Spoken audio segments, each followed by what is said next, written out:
Welcome back for another Litecoin price prediction analysis, and in this video I will be sharing my next price targets, give you reasons why Litecoin can see a bit of a bounce to the upper side in the next coming hours,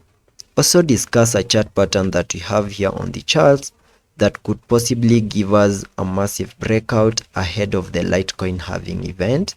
And before I do so, show some love by first giving this video a thumbs up, subscribe to the channel, and also check out the channel membership.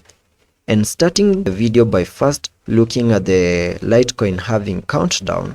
where you can see that we have 8 days, 20 hours, and 8 minutes at the time of this recording to the Litecoin halving event, which is an event that I'm expecting will bring about a lot of volatility in the market.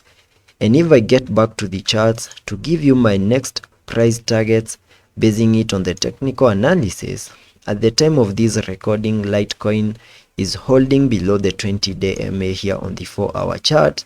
And all this is playing out after we saw a bit of a breakdown to the lower side today, in a move that has also fully maximized minimum target areas that I have here on the charts, basing it on the Elliot structures highlighted on the charts using this red target area. And before I get further into the technical analysis basing it on the Elliot structures, allow me to first focus on this chart pattern, which is a triangle highlighted on the charts using these white lines, where we have that descending trend line and this horizontal area of support. And there are chances that since we have seen a push to the apex of the triangle, soon we are going to see Litecoin give us a breakout out of this chart pattern, possibly to the upper side. And the moment that plays out, we see a break above this descending trend line, maybe see a successful retest and then continue gearing up, then that will be confirming the breakout to the upper side, having the minimum target areas for the breakout at the significant high at around the $115.15 mark. And the moment you see a break to that key area, that is that significant high, maybe see a break above it and maybe get a successful retest, we can expect Litecoin to continue seeing higher prices, maybe to the area above the $120 mark.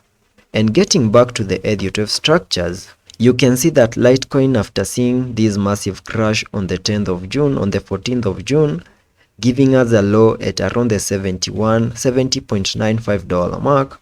we started gearing up, obeying the Elliot structures, where we picked in the formation of this wave 1, a wave 2, a wave 3, a wave 4, and then the wave 5 gave us a high above the $115 mark, completing the formation of this larger Elliot wave count 1. And after seeing the formation of that first wave, we started a breakdown move in the formation of this wave 2, in a move that has now managed to get into the minimum retracement areas highlighted on the charts using this red target area. And since we have fully maximized our red target area today, there are chances that we now have a low in place, and soon we can start gearing up impulsively in the formation of this wave 3. And giving you minimum target areas for that wave 3 by connecting the trend-based Fibonacci from the low of the first wave to the high of that wave 1, then dragging the fibs to the low of the second wave, I get a minimum target area at the fib level 1.618, and that is at around the $158.43 mark. And that is the minimum that we can expect Litecoin to do in the formation of that wave 3, and this maybe might play out after we see the Litecoin halving, or maybe prior to the Litecoin halving. So that is what we need to be observing here on the short term. Continue watching for a break above structure of this chart pattern that I have on the charts, and that is a break above the area at around the $93 mark, and a break above that we can see Litecoin get above the $97 mark and maybe continue seeing higher prices. Also taking a look at the indicators on the RSI, we are trading at around the 31 mark. On the MACD, we have been able to print a bearish cross, still suggesting further breakdown. So let's be patient and see how that plays out, and I will be keeping you updated.